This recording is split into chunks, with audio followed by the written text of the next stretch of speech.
सुसंगत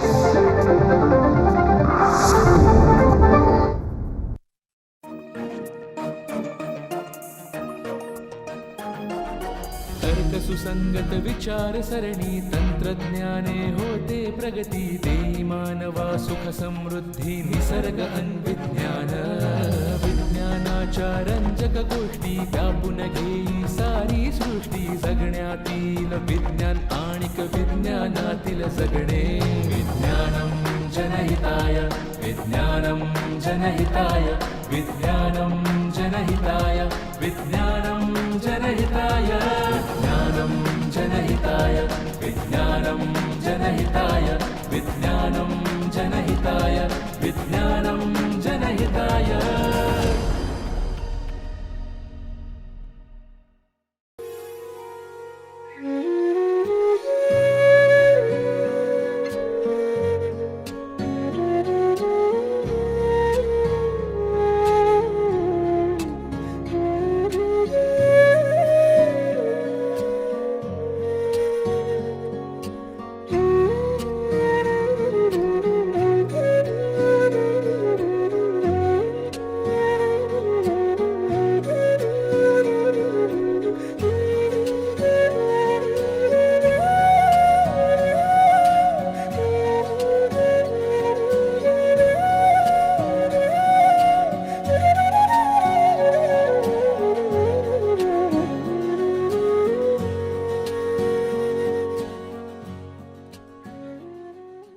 नमस्कार.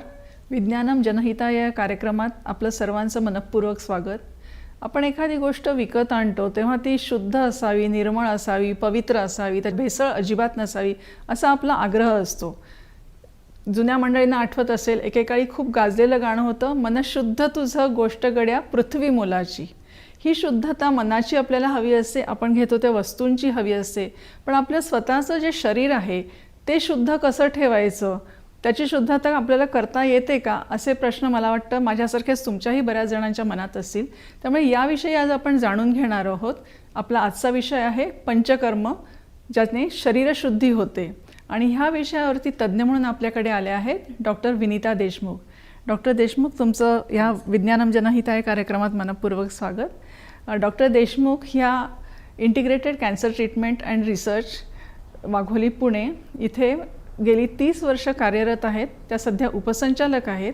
त्यांनी स्वतः आयुर्वेदामध्ये MD केलेली आहे, त्याचबरोबर संस्कृतमध्ये MA केलेलं आहे आणि आपल्या युनिव्हर्सिटीमधली सर्वात उच्च पदवी DSc तीही त्यांनी मिळवली आहे. आणि त्यावेळी त्यांनी अभ्यास केला आहे स्तनाच्या कर्करोगाचा. सगळ्यात पहिल्यांदा समजून घेऊया की पंचकर्म म्हणजे काय.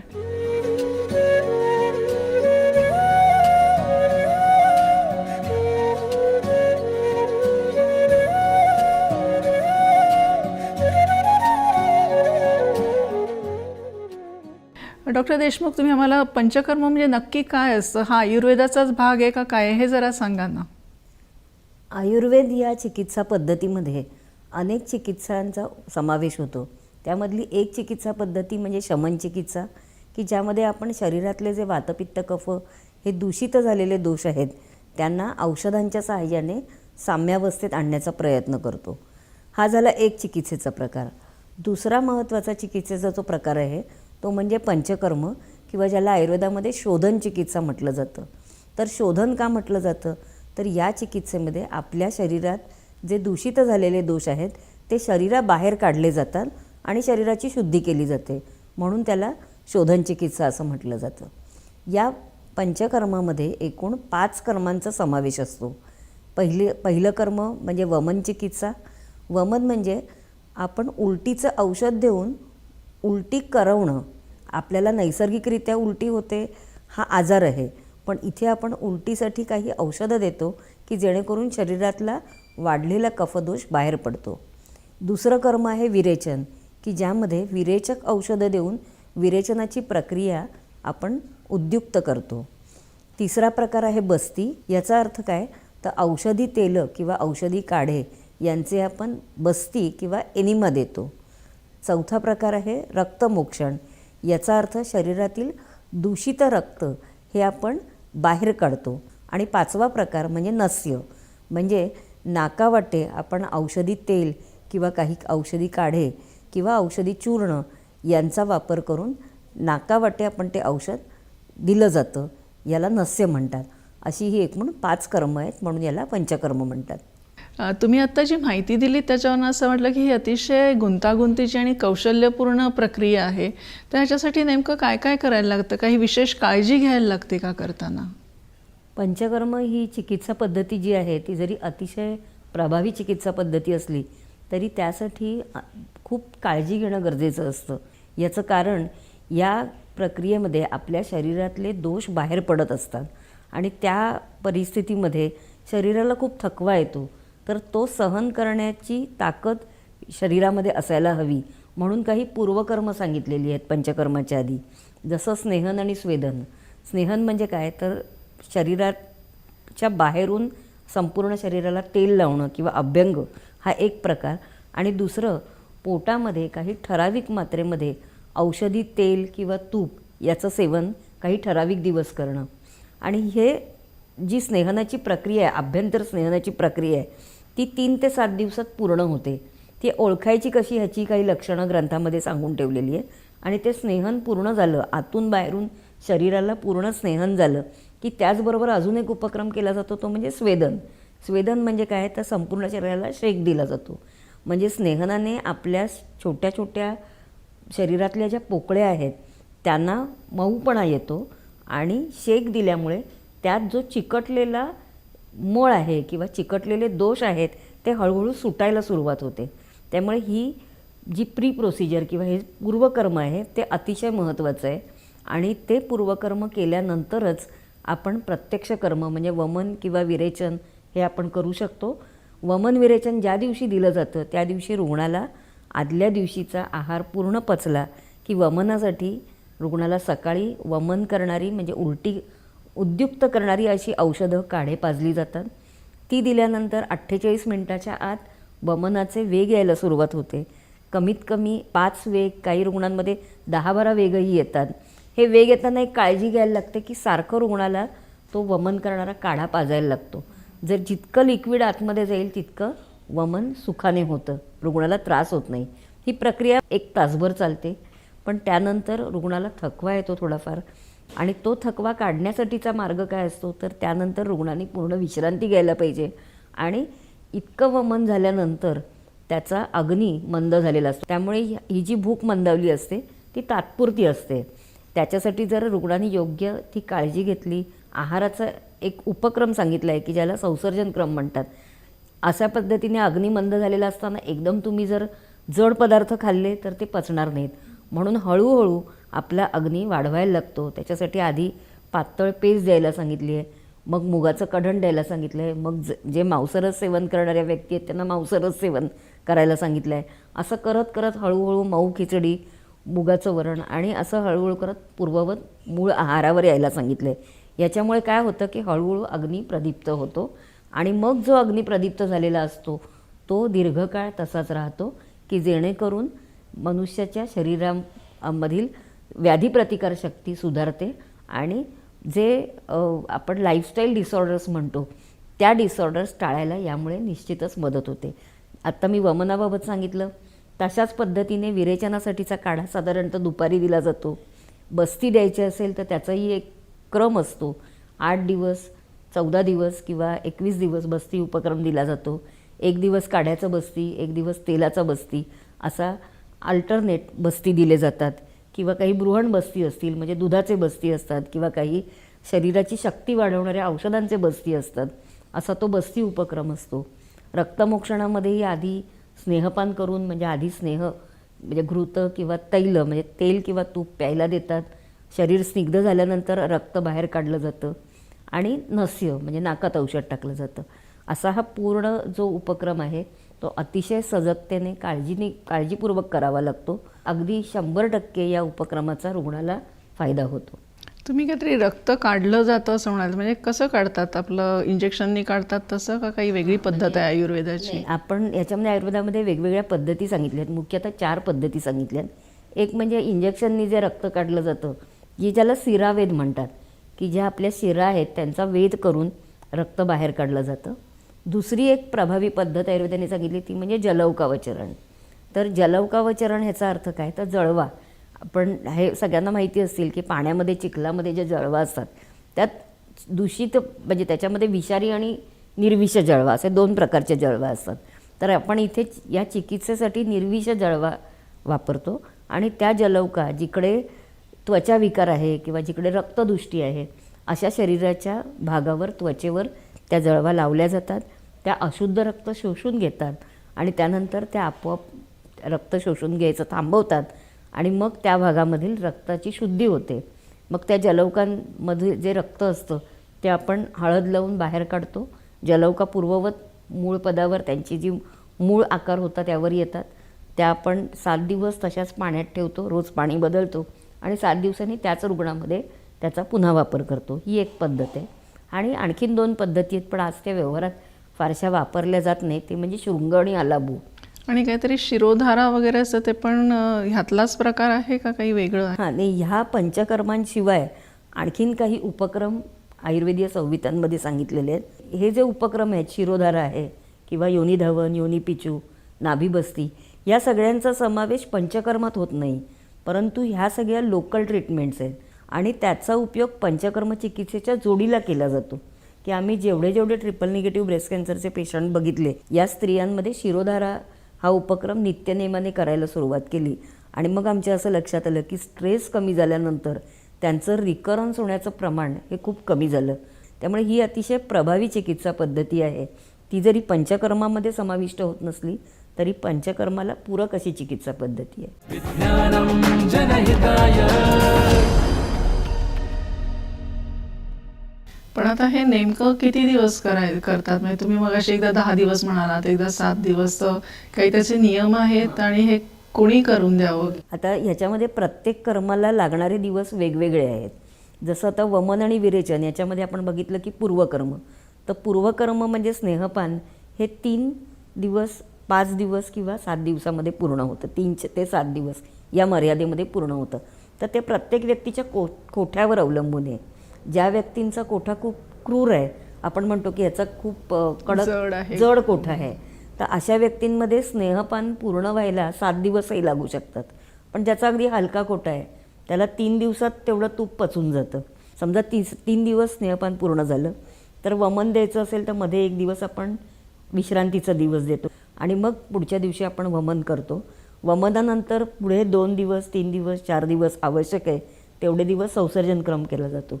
पण मिनिमम आपण जर बघितलं तर वमन आणि विरेचन या प्रोसिजरला मिनिमम 7 दिवस लागतात. मॅक्झिमम किती दिवस तुम्हाला स्नेहपान लागते त्यानुसार 7 ते 14 दिवस लागू शकतात. आणि बस्तीच्या बाबतही असंच आहे. जर रुग्णाचं बल बघून किंवा आजार बघून त्यांना 8 दिवस बस्ती द्यायचे, 14 दिवस द्यायचे की 21 दिवस द्यायचे हे आपण रुग्णानुसार निर्णय निश्चित करतो. म्हणजे इथे तज्ज्ञ वैद्य पाहिजेच, केवळ कोणीही उठलं आणि पंचकर्म दिलं असं नाही. आणि हे मग फक्त म्हणजे रुग्ण आहेत त्यांच्यासाठीच आहे का खरंच ते निरोगी लोकांनाही देतात? आणि काय फायदे होतात निरोगी लोकांना द्यायचे असतील तर? पंचकर्म ही एक आयुर्वेदाची अशी वैशिष्ट्यपूर्ण चिकित्सा पद्धती आहे की जी केवळ रुग्णांमध्येच घ्या असं सांगितलेलं नाही, तर आयुर्वेदाने ऋतुसापेक्ष पंचकर्म सांगितले. ऋतुसापेक्ष पंचकर्म म्हणजे काय, तर वसंत ऋतू म्हणजे साधारणतः चैत्र वैशाख म्हणजे मार्च एप्रिल हा जो सीझन आहे त्यामध्ये वमन करण्यासाठी सांगितलेलं आहे. याचं कारण काय, तर या काळामध्ये कफदोषाची शरीरामध्ये नैसर्गिकताच वृद्धी झालेली असते. आपण बघतो की बरेच जे दम्याचे रुग्ण आहेत किंवा त्वचाविकाराचे रुग्ण आहेत त्यांना या सीझनमध्ये त्यांचा आजार बळावतो, कारण ते कफाचे विकार आहेत. आणि म्हणून कफाची चिकित्सा पंचकर्मातली काय, तर वमन. म्हणून ज्यांना असे आजार होत आहेत किंवा ज्यांना होऊ नये अशी इच्छा आहे त्यांनी वसंत ऋतूमध्ये वमन घेणं योग्य आहे. किंवा शरद ऋतू आहे म्हणजे साधारणतः आपण ऑक्टोबर उन्हाळा जो आहे त्यामध्ये विरेचन घ्यायला सांगितलं आहे, कारण त्या काळामध्ये उन्हाळा असतो, पित्ताची शरीरामध्ये वृद्धी झालेली असते. मग ह्या वाढलेल्या पित्ताने पित्ताचे विकार करू नये याच्यासाठी तात्काळ त्याचं निर्हरण करणं गरजेचं आहे, त्याचं शोधन करणं गरजेचं आहे. म्हणून शरदामध्ये विरेचन करायला सांगितलं आहे. आणि वर्षा ऋतू म्हणजे पावसाळा म्हणजे जून जुलै हा साधारणतः महिना जो आहे त्यावेळी शरीरामध्ये वातदोष वाढलेला असतो. मग या काळात आपण बघितलं तर संधिवाताच्या लोकांना भरपूर त्रास होतो किंवा वाताचे इतर व्याधी आहेत ज्यांना वातप्रधान दमा आहे त्यांचा तो वाढलेला आपल्याला दिसतो. तर अशा ह्या वात वाढलेल्या काळामध्ये जर आपण बस्ती दिले तर हा वाढलेला वात शरीरात मोठे आजार निर्माण करणार नाही. म्हणजे आयुर्वेदाचं एक महत्त्वाचं सूत्र असं आहे की चय एव जयेत दोष असं म्हटलं आहे.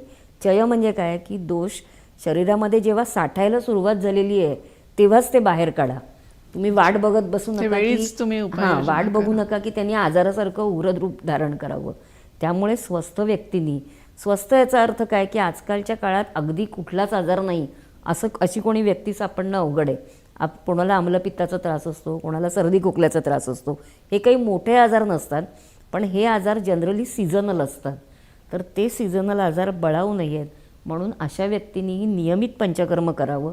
वर्षातून एकदा त्यांच्या वैद्याच्या सल्ल्याने त्या प्रकृतीनुसार पंचकर्म करावं. त्यानंतर दुसरा सगळ्यात महत्त्वाचा क्रायटेरिया सांगितलेला आहे ते म्हणजे दोष निराम असायला पाहिजेत. निराम याचा अर्थ काय की आयुर्वेदामध्ये अग्नी ही एक संकल्पना सांगितली आहे. तर जर आपला अग्नी म्हणजे पचन करण्याची क्षमता कमी झालेली असेल तर आपण जे अन्न सेवन करतो ते शरीरात साठत राहतं, अपाचित राहतं, त्याचं पचन झालेलं नसतं आणि मग त्याला आयुर्वेदाने आमही संज्ञा दिली आहे. असे जर आमदोष शरीरात असतील तर त्याची लक्षणं काय आहे की त्या व्यक्तीला खूप आळशासारखं वाटतं, शरीर सगळं जखडल्यासारखं वाटतं, जड झाल्यासारखं वाटतं किंवा त्याच्या शरीरातून मलप्रवृत्ती मूत्रप्रवृत्ती योग्य प्रकारे होत नाही. ही सगळी आम शरीरात साठल्याची लक्षणं आहेत. तर ही लक्षणं असताना पंचकर्म करू नये. आधी त्या रुग्णाला आमाचं पचन करणारी औषधं द्यावी आणि मग पंचकर्म करावं. आणि तिसरी महत्त्वाची गोष्ट सांगितलेली आहे की जेव्हा दोष बलवान असतात त्याचवेळी पंचकर्म करावं. म्हणजे ऋतुसापेक्ष पंचकर्माबद्दल हा नियम नाही, पण जो आजारी व्यक्ती आहे त्याच्यात जर अगदी छोटेसेच दोष आहेत तर तुम्ही शमन चिकित्सेने त्याचं शमन करू शकता. पण जेव्हा दोष अशा पद्धतीने आहेत की शरीरातनं बाहेर पडायला बघतायत पण तुम्ही त्यांना दबवताय तर असं करू नका. त्यावेळी उलट त्यांना तुम्ही स्नेहस्वेदन करून सुखाने बाहेर पडायचा मार्ग दाखवा आणि मग एकदा ते बाहेर पडले की तुमचं स्वास्थ्य चांगल्या प्रकारे राहू शकतं. जे तुम्ही म्हणालात की जे रुग्ण आहेत त्यांनाही फायदे होतात. तुम्ही उदाहरण दिलं की स्तनाचा कर्करोग की त्यांना परत उद्भवला नाही किंवा इतर ठिकाणी पसरला नाही, पण हे काही काळाने कळणार. पण आपल्याला जर समजा खरंच मला फायदा झाला आहे का हे लगेच बघायचं असेल तर त्याच्यासाठी काही पद्धती आहेत का? आता एकतर पहिली गोष्ट काय की आयुर्वेदाने प्रत्येक पंचकर्माबाबत म्हणजे वमन, विरेचन, बस्ती, रक्तमोक्षण, नस्य हे सम्यक झालं आहे की नाही याची लक्षणं सांगितलेली आहेत शरीरावरची. तर ती लक्षणं आपण तपासू शकतो. म्हणजे काय तर वमन योग्य झालं आहे तर तुम्हाला छातीमध्ये अगदी हलकेपणा जाणवेल किंवा तुम्हाला तुमची इंद्रिय चांगल्या प्रकारे काम करू लागतील, स्मरणशक्ती तुमची सुधारेल. ही झाली लक्षणं. पण ह्याच्यात दुसरा एक आपण अशा पद्धतीने अभ्यास केला आहे की आता ही रुग्णाला स्वसंवेद्य लक्षणं आम्ही म्हणतो.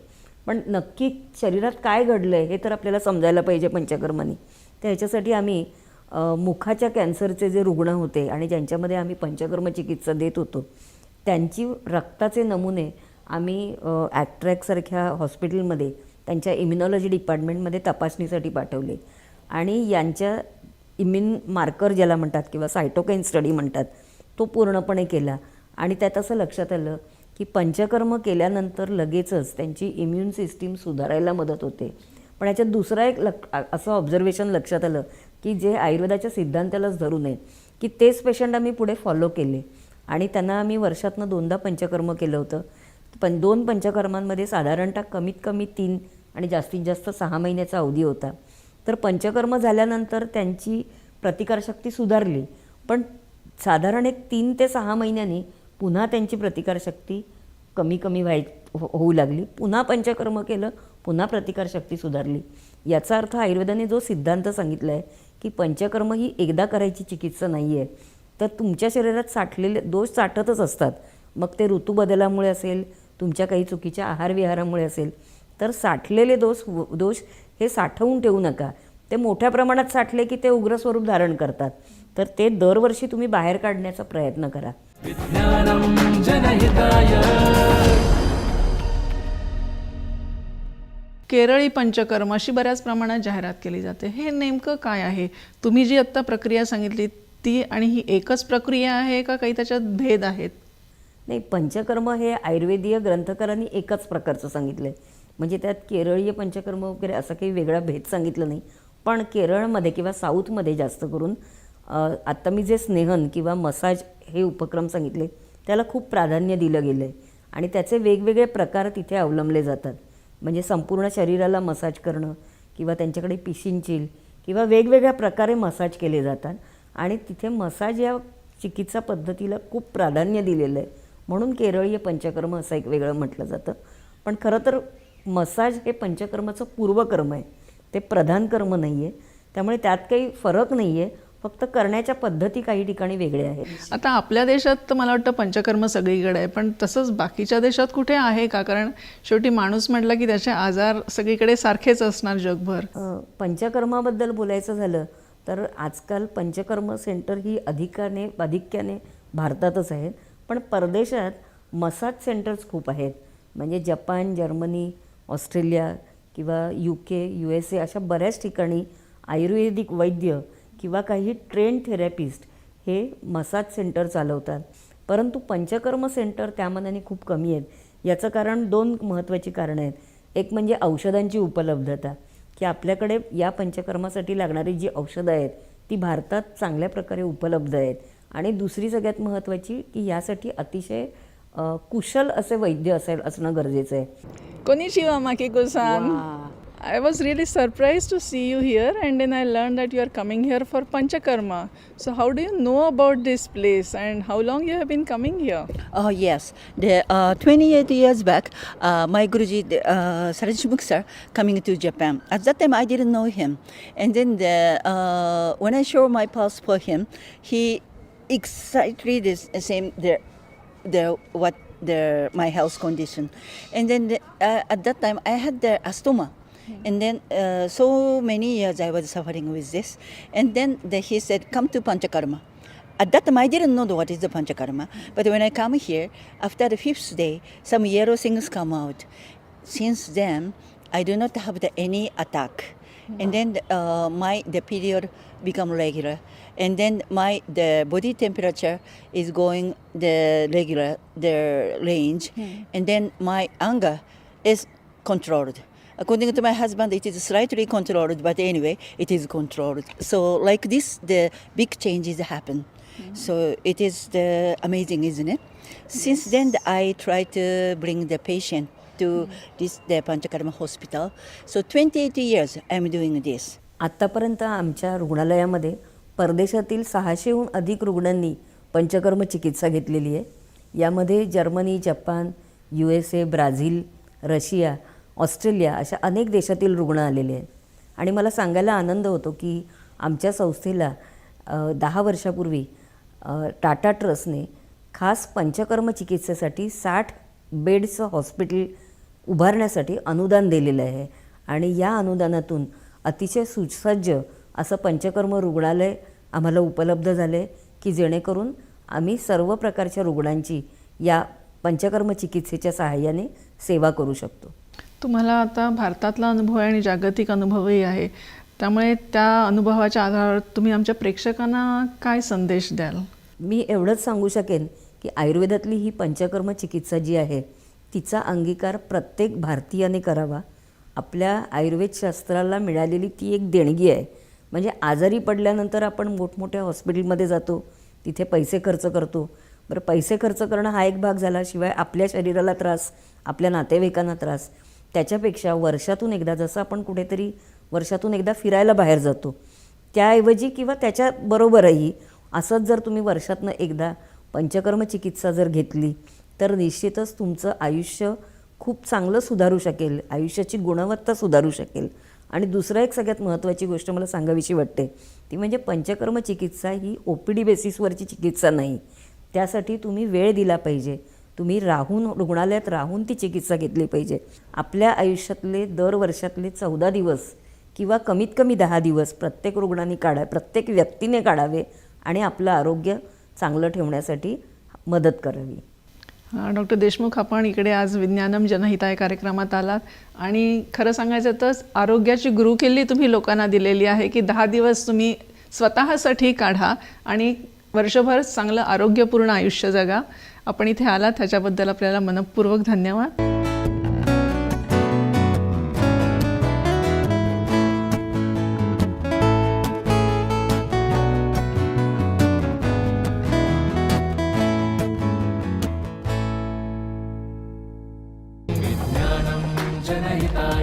विज्ञानं जनहिताय विज्ञानं जनहिताय विज्ञानं जनहिताय विज्ञानं जनहिताय